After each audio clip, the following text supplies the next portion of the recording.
Hey guys, it's me, Cupid. I have schizophrenia. Um, I wanted to talk today about coping skills, and maybe get into a story if I have time. Probably won't. I get, I go to a group normally every week um, that talks about coping skills for people um, who hear voices. And so I thought that I would go over the coping skills, some of the coping skills that were given to me in that group. I'm probably going to do other videos with coping skills for other things as well as voices, because I do have a lot of great information that I get from that group. So starting off, um, this paperwork is all about self-help guide to dialoguing with voices. So pretty much how to talk to them and what to say, things like that. So I'm not going to get through all of it. I have 14 different ways that you can talk to them. Probably not going to have enough time for it. So let's get through some of them at least. So how can I talk to the voices I hear? Here are some different ways you can try talking out loud. If in public, maybe use a mobile phone or wear a headset. Talking out loud can feel scary, but some people who hear voices find that it helps them be firm and assert themselves. There's also inner speech, talking with the voices inside your head or mind. Um, Writing out a conversation. You can write questions to the voices and write down their answers, or you can just write down what they say, a bit like a secretary. Voices tend to like to get your full attention, and writing down what they say can be a way to pay attention to them. Whichever way whichever way you try, it may be worth considering making it time limited, telling the voices in advance that you will be talking with them or listening to them for 10, 20, or 30 minutes. If you are worried about losing track of the time, you can set an alarm to help you. You don't want to spend all your time talking with the voices. Some people describe getting drawn into the voices world and forget to spend time with other people and doing things they like. It's important to get a balance, and limiting the time you spend with the voices can be a way of finding that balance. So they do recommend that you do talk to them, but obviously balance it out. I tend to ignore them most of the time for me, just because I've felt like if I talk to them, I get drawn in, but there are times where I will talk back to them, just very limited. Um, what if I find the voices too controlling? It is not uncommon that the voices are demanding you carry out actions. They make threats to try to bully you into doing things, promising they will be nice to you or go away if you do what they say. The first thing you might want to learn to do is to assertively set boundaries. Um, my voices didn't listen. They would tell me if I did certain things that they would go away, and they wouldn't.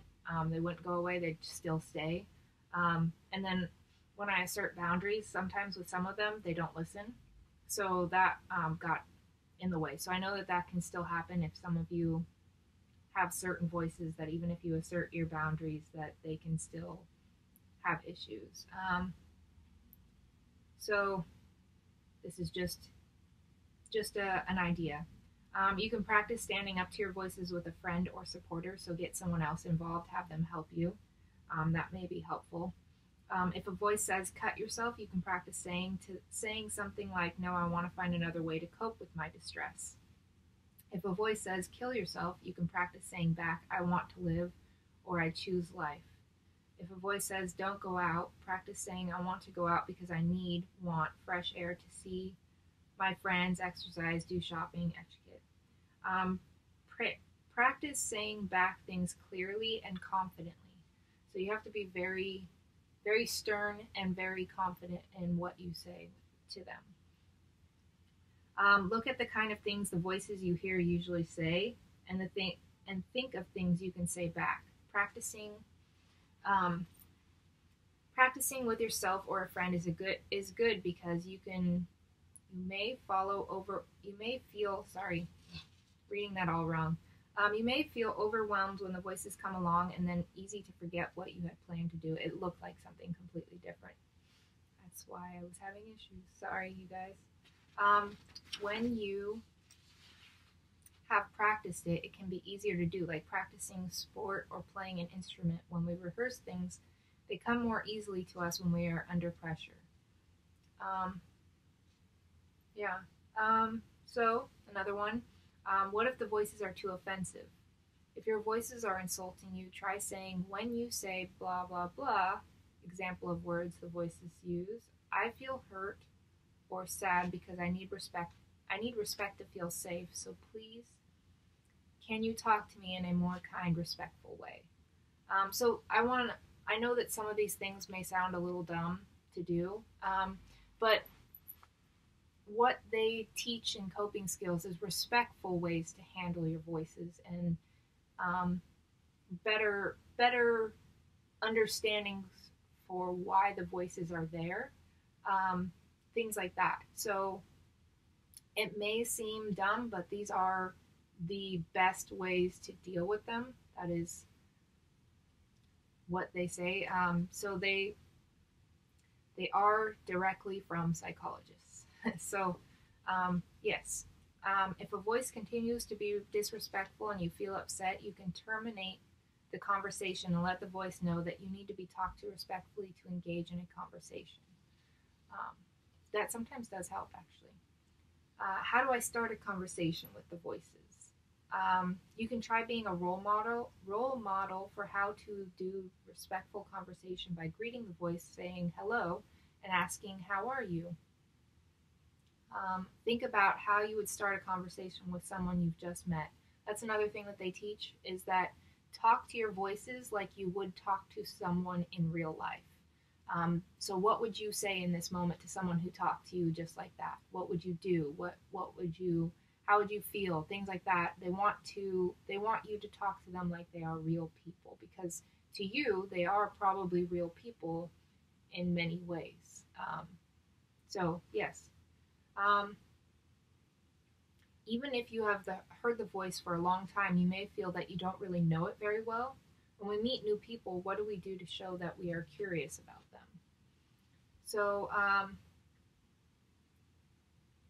So yes, what if the voice does not want to talk to me?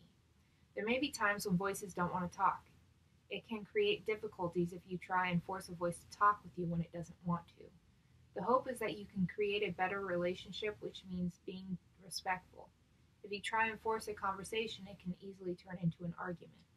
I had voices that I really enjoyed talking to, and sometimes they wouldn't talk to me. And not that I tried to force them to talk to me, but I would get really upset when they wouldn't. So I know that some people are like, well, if voices aren't talking to you, that's a good thing. Not necessarily. Not necessarily a good thing, especially when you enjoy certain voices.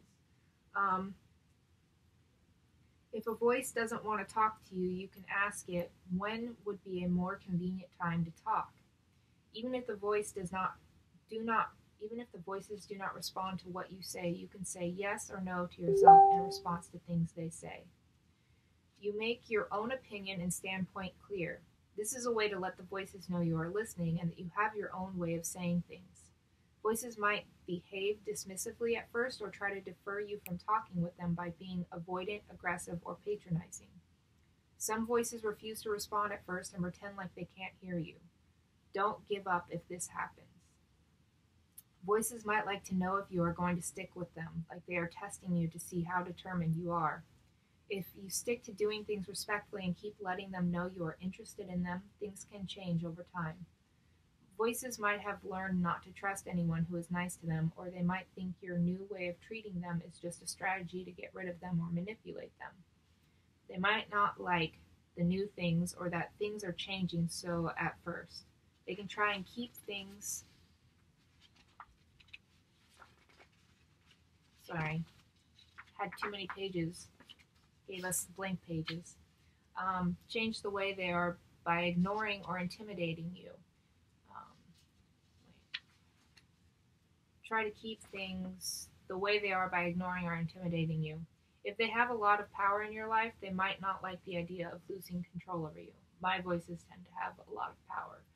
Like I've explained before, they tend to, like when it's bad at least, they tend to have full control over, not like full control over me, but if I don't do what they want, they do something horrible to me. Or if I don't do what they ask, they'll do something horrible. They'll attack me. They'll do all kinds of things. If I don't say what they want me to say, things like that. Um, so what if the voices use a lot of swear words? Voices might be aggressive when they are angry or confused, or it might be because they know it will make you pay attention to them. You can try and ask the voice that swears whether he or she feels angry or upset about something.